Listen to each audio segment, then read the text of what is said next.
Hello, and welcome to the Anything Appalachia podcast, produced by Germain Media. In each episode, we wander up and down the hills and hollers of old Appalachia, talking about its unique history, culture, and even some of the important issues facing it today. Please welcome our hosts, Scott Ballard and Kelly Germain. Hello and welcome to the first video podcast from Germain Media, a little something we call Anything Appalachia, where most anything goes. What we'll do is we'll take a peek behind the curtain and see what's going on at Germain Media, what's coming up, and also we'll reflect on some of the things that we've done in the past, because we've had the incredible pleasure and honor to speak with and interview hundreds of people and hear their stories, because truly everyone does have a story. My name is Scott Ballard. I'm a host at Germain Media.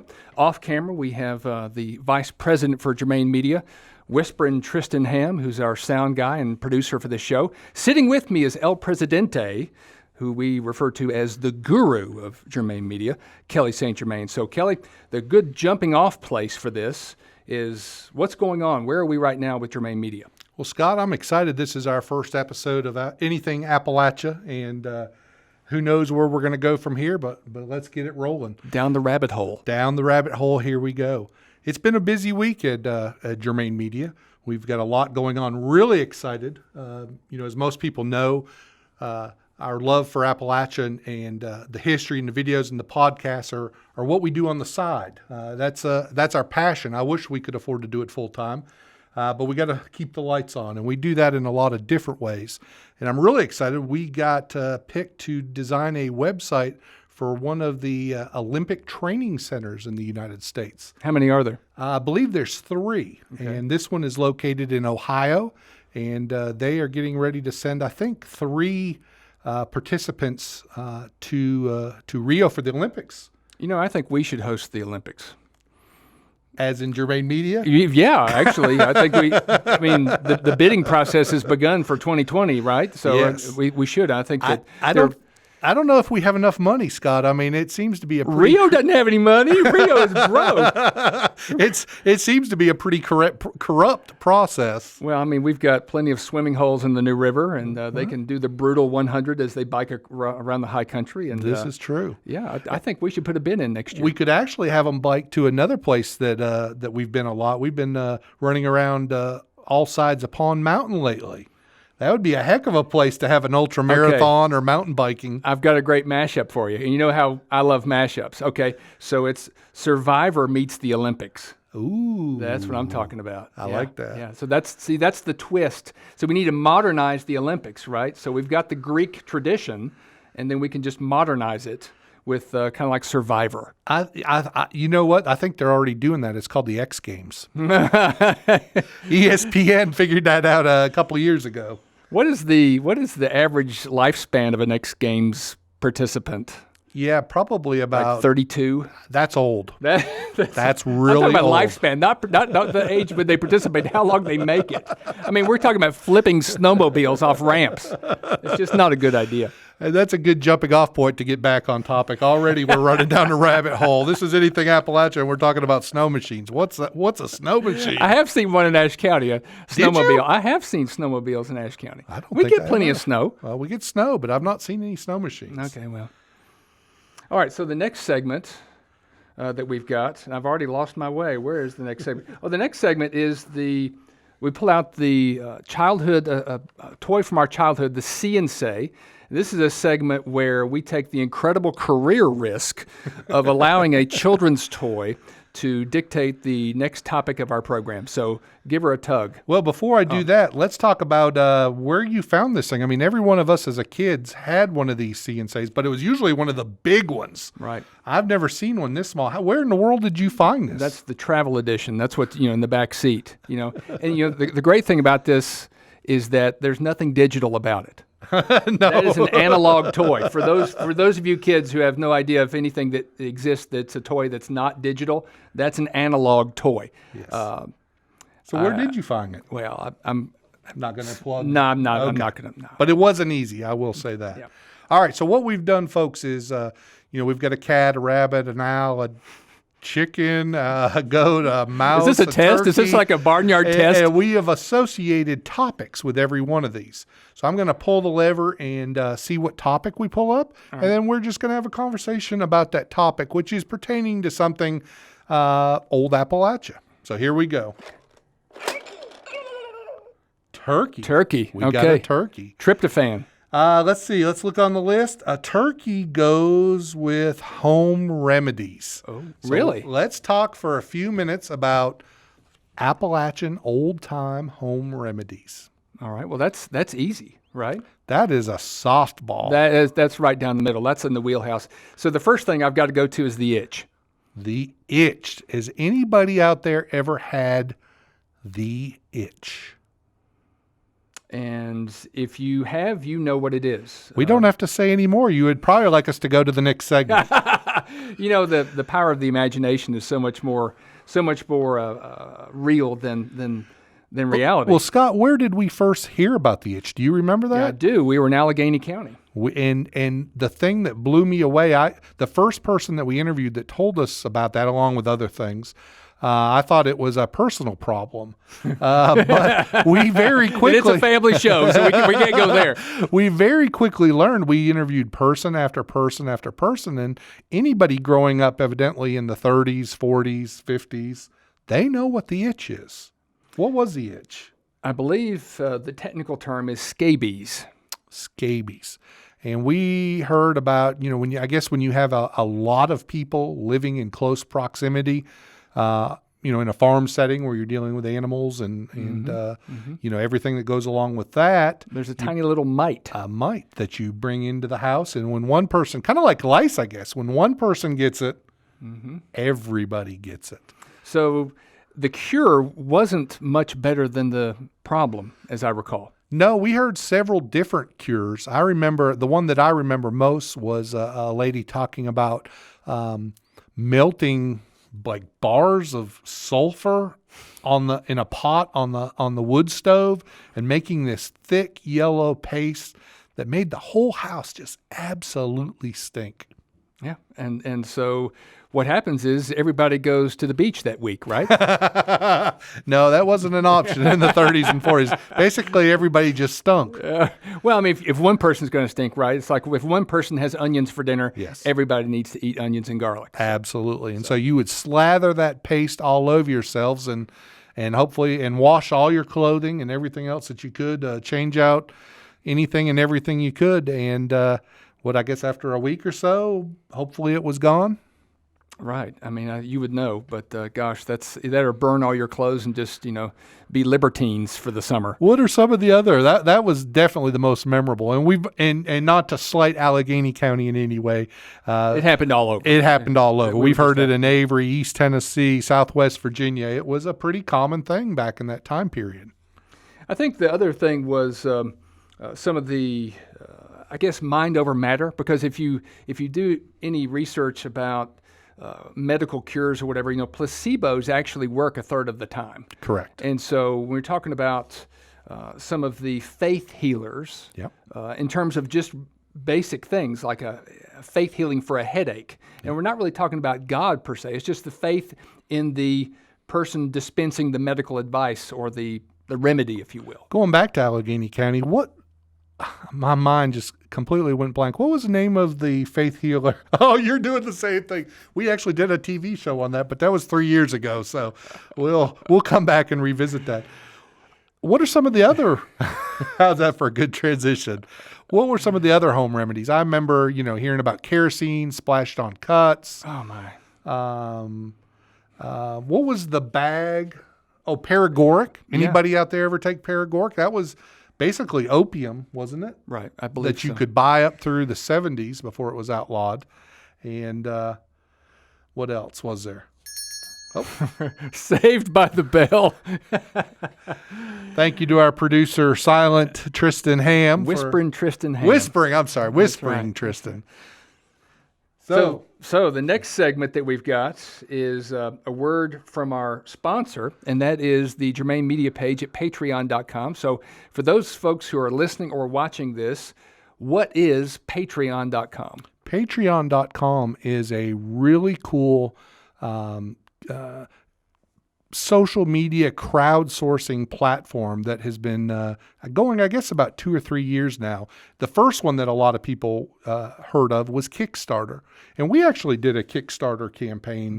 Successfully, by the way. Successfully, yes. We raised, I believe, $6,000 to produce a TV show. But I like Kickstarter, but the issue is that it is for one project and it's time oriented and it's over and done with. Well, we're trying to produce content going forward, on a daily, weekly, monthly, yearly basis. And so how could we do that? So we got talking to some other people in the industry and looking at some options, and we discovered patreon.com. And our page is patreon.com/Germain Media, all one word. And it's an excellent way for our audience to help us keep doing what they love. Our history we're losing it every day. So many of the people that we have talked to, so many of the buildings that we photographed and videoed have already disappeared, Scott, as you well know. And Patreon is a way for our audience to support us on an ongoing basis. You can donate as little as $1 a month, and there's strength in numbers. If enough of our audience is almost up to 8,000 members, if a percentage of that audience will donate $1 a month, we can do a lot of... Well, not only that, but if you do donate as a patron through patreon.com, you're going to get a lot of behind-the-scenes goodies. Absolutely. We're going to take care of you. We've got some really special things. I think that one of the biggest things that we have is you're going to get access to our library of films and TV shows that we've produced on Appalachia. We've produced over 35 programs, and those are available and can be seen nowhere else unless you're a patron. Yep. Through patreon.com. So check it out. It's patreon.com, and I'll put the link in the description below. It's patreon.com/Germain Media. Thank you. Excellent. The next segment we've got that we fondly refer to as them's fighting words. Hulk smash. So the topic for today is, well, first of all, let me back up. Them's fighting words is going to be pros and cons, debating some of the hot topics that we have in Appalachia. And they're not always going to be in our neck of the woods, Ashe County. This one particularly today does. But the topic today is a show on Nat Geo called Southern Justice, or as Kelly might refer to it as Southern Injustice. Segue. Southern Justice. That is depending on who you talk to, you can get some very strong reactions in our area. A lot of people are concerned about the image of Ashe County that show is portraying. That if you watch that show, you get let's just be honest, Scott, a negative impression of Ashe County. You are focusing solely on the seamy underside of the county. Some of the problems that we have are blown out of proportion. And, you think that's all that's here, and that couldn't be further from the truth. Well, I'd like to say that it has also added monies to the coffers. Over the 3 seasons that it's run, it's generated $115,000 to support our sheriff's department. And that is money that has been spent that is not taxpayer dollars. And let me add one other thing, and that's a quote attributed to P.T. Barnum, and maybe you know where I'm going with this. It's, I don't care what you say about me, just spell my name right. And so to me, what that says is, this show's not going to run on forever, but we've introduced Ashe County into the collective consciousness of the people who've watched, and they'll remember Ashe County, and I think that there'll be an association there. So, couple of things. First, yeah, there's going to be an association there, but is it the association that we want? I've already heard from multiple real estate agents that who feel very strongly that the impression it's leaving is completely negative. Mm-hmm. That when people hear Ashe, those 2 words, Ashe County, mm-hmm. They don't want to come here.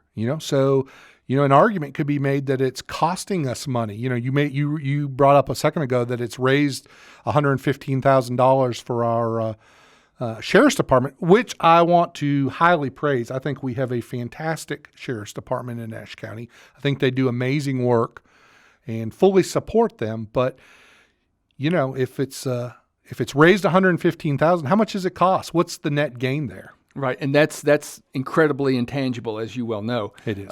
Which doesn't make it any less of an argument. The other thing that I'll add is from James Williams, who is the chief, the sheriff, if you will. Yep. Yeah. Sheriff of Ashe County. That's right. Is that he's received a lot of positive feedback in terms of the quality of his department. Right. And in how they treat people. Although I must admit to you that until we really did some research about Southern Justice, I thought hoppy was a description of a beer. So I really was in the dark a little bit there. Hoppy's not in season 3, I guess, know. that we're currently on. I know. So. He's moved on. Yep. Well, the bottom line is that this looks like it's the last season. Right. So season 3, they're getting ready to wrap up. I think they're going to shoot this fall if they're not already shooting it. And so then it'll be a moot point. It will be over. But, whether it helped or hurt the county, I think a lot of people are embarrassed by it.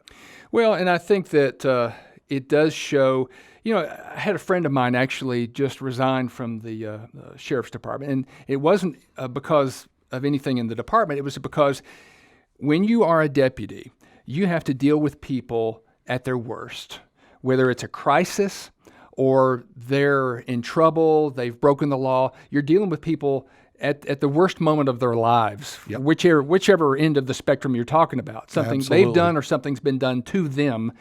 And it's just really difficult. So again, hats off to the Sheriff's Department, because those folks have to deal with not only protecting and serving, but also just being there for people on a day-to-day basis when they're at an ebb in their lives. It's got to be one of the toughest jobs in the country. I mean, it's, you are, with all the cameras and cell phones and everything, you are on display 24/7. So my hat's off to any law enforcement member. Absolutely. No question.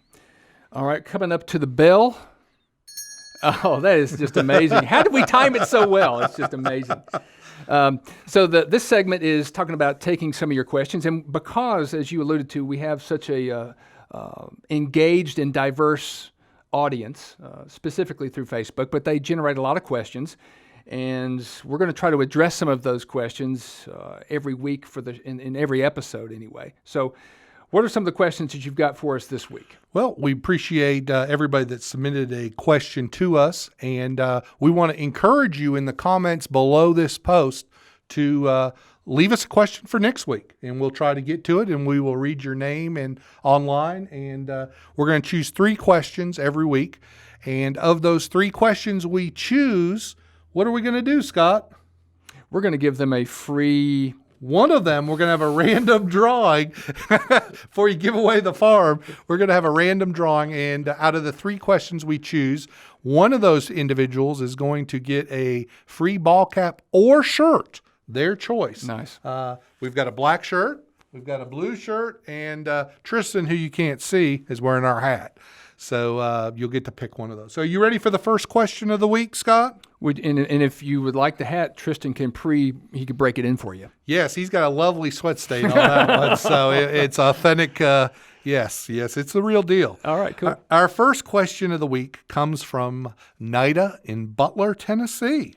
Which, do you know where Butler is, Scott? It is the town that refused to drown. The town that refused to drown. One of the films that we did a couple years ago. And a podcast. That's right. We've done both. It's basically where underneath, Old Butler is underneath a couple hundred feet under Lake Watauga over in East Tennessee.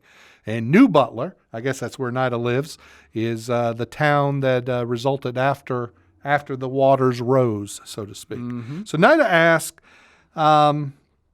why do people let all these old houses fall? Gosh, there's a lot of reasons, aren't there? I think it's a generational thing. A lot of folks, once they get old enough, they go to school and they simply don't come back. I think that's probably one of the biggest things. And the other one to me is to retrofit these houses that have no insulation, limited wiring. If it's even, there's a code issue. Yes, there's a lot of obstacles. Yeah, you're correct. There's so many different reasons why these old houses fall down, and you know that's a question. Thanks, Nada. We get very often. Because, you know, if you follow us on Facebook, and we know you do because that's where we are right now, is that, you know, we try to go out and take a lot of photos of these old houses all across the high country, you know, from Butler to Galax, you know, down to Wilkes County. Because, you know, in 20 years, Scott, our landscape is going to be dramatically different. None of these old houses are going to be around. You know, our children's children aren't going to have a clue about what things used to look like. And, you know, as far as them falling down, I think probably the number one reason is money. You know, to save these places that were built with no insulation, you know, the windows, you know, the comment that we hear about a lot of these houses, you know, people remember growing up, one of the first things they say is they were cold to live in. And so you're right, to go back and retrofit them, you know, it's a lot cheaper to build new than it is to save one of these old houses. It's a labor of love. It has to be. Yep. It has to be a passion project. And a lot of them, you know, the houses have been abandoned, but at least the farms are still being saved or being worked and being used. A lot of times, you know, we've gone from dairy farms to much more beef cattle industry. Right. The price of beef is really high. And so a lot of people are doing that. Next question number 2. Next question number 2 comes from Bill in Independence, which is in Grayson County, just over the line, not too far from us. Bill asks, why don't you tell the locations of the houses you shoot? Boy, that's a question we get a lot. And the primary reason is privacy. You know, we want to, vandalism is a real issue. Sure. You know, people going out and stealing things or burning down or just destroying, you know, unless the homeowner or property owner gives us permission, we're not going to disclose the location of them. Right. And I think that's respectful and fair. Yep. Last question. All right. Our last question comes from, it comes from right here in Ashe County. Gwen asks, what is your favorite film that you've produced? And where? When and where? Scott, out of all the things that we've done, 35 plus a lot of little videos and things like that, what's your favorite? I think the overriding, I guess, the tenet of what we do and how we do it is we're always striving to do better. And so I think that, and I've heard musicians talk about, you know, they're asked, what's your favorite song? And they usually say the last one I just did, because you really do try to stretch the boundaries, improve yourself, and improve your art.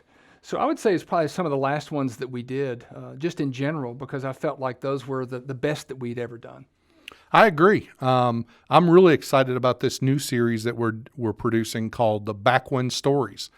And, you know, whereas for 3 years we produced 30-minute shows, which are very expensive to produce, and all those, you know, showed on a local regional network. We are now producing shows for ourselves, which is really exciting because we can take chances, we can try new technologies, we can do new things. But Backwin Stories, the concept behind that is to produce a 5 to 7 minute show on a local house with a story, something that has always interested us. The last one we did was the Palmer House. The Palmer House. That's the house at the bottom of the mountain on Highway 16 in Wilkes County that has intrigued many a soul over the year. That's right. I mean, if there's people who drive by that house, they claim some ownership of it. That's their dream home, to renovate that, to imagine what life was like. And we actually got a chance to go beyond imagination. That was so exciting. I mean, you know, generations of people have seen that house. And if you're coming to the mountains, that house has always said, welcome to the mountains. You know, you're almost to Ashe County and the Blue Ridge Mountains when you see it. And when you're going down the hill, you know, it's almost sad. It's you're leaving the mountains. You're leaving mountain paradise. So for us to actually get to go in it, and, you know, the coolest thing about that was we got to take in the granddaughter of the man who built the house in 1932. She had not been in the house for how many years? 47 years, I believe. can you imagine that? The emotion on her face, that was so cool. That was one of the coolest things we've ever done, just to see the wonder and amazement on her face as we went back in the house. That was so cool. Well, the overriding thing to me with that was that it was a drafty kind of day. It was kind of a cold day, but all she could talk about were the warm memories. Yeah. She didn't care what the temperature was. It was all about her memories and the special moments she shared with her grandparents. And we're actually getting, hopefully within the next week to 2 weeks, we're going to be coming out with our third backwind story, which is actually another house in Wilkes County that has got some equally good stories. So we're excited to do that. And then we've already got 2 lined up in Ashe County. So it's just a question of having enough time to tell these stories. Right, and that's expanding on the theme of what we're talking about telling the story of the inhabitants of these homes, sharing what these homes look like and what they have to tell us. And it goes back to, these stories are disappearing every day. And that's, we've kind of taken it upon ourselves. Nobody has told us to do this. Nobody has funded us to go do this. This has certainly been a private passion of ours and a recognition that, so literally in the last 4 years, so many of the people that we've interviewed are gone. Right. And those stories, those incredible, beautiful stories they have are gone forever. And, they're stories from the greatest generation. They're from people who lived through the Great Depression, who came through World War II and all that the 60s and 70s entailed. And it's just, those stories need to be saved. I mean, they can be learned from, and our kids and our children's children need to know these stories because the world is changing so radically, so quickly that, if we're not careful, they're going to be gone. No, then they are, and just sort of marching off into the mist. But speaking of gone, our time is gone. We'd like to thank you for taking your time to watch this and being with us and getting a little peek behind the scenes of Germain Media. We look forward to doing this again and again and sharing it. And we ask you, if you'd like to, please share it with your friends and family on Facebook. Follow us on Instagram, Twitter, Pinterest. Follow us down the street. It's all good. It's all good. And so in the words of Mickey Pruitt, y'all have a good one. And holler if you need us. See ya.